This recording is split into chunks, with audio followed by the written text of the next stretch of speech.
சூடம் கொளுத்துறது அப்படி சொல்லியிருப்பாங்க. இதில் என்னென்னா எல்லா கோயிலுக்குள்ளேயும் போகிறதுக்கு இப்போ சில கோயில்களுக்கு வந்து சில ஆண்டுகளுக்கு முன்னால் சில ஜாதிகளுக்கு அனுமதி இல்லை. இப்போயுமே வந்து வெளிநாட்டவர்களுக்கு சில கோயில்களுக்குள்ள அனுமதி இல்லை.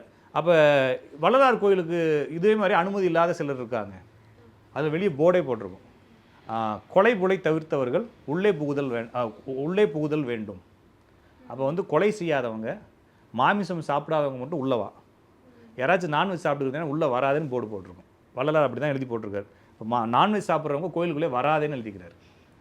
அப்போ எல்லாரும் வேறு வேறு இது போட்டு தான் இவர் சொல்கிறது வந்து அடுத்த உயிர்களை கொலை பண்ணுறவன் நம்மளுக்கு விரோதி, அடுத்த உயிர்களை காப்பாற்றுறவன் நம்மளுக்கு நண்பன். இவ்வளோ தான் அவருடைய சப்ஜெக்ட்.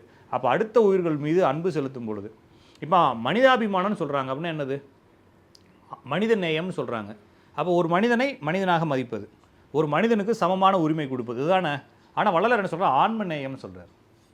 ஆன்ம நேயம்னா எல்லா ஆன்மாக்களும், எறும்பும் ஒன்று தான், யானையும் ஒன்று தான்.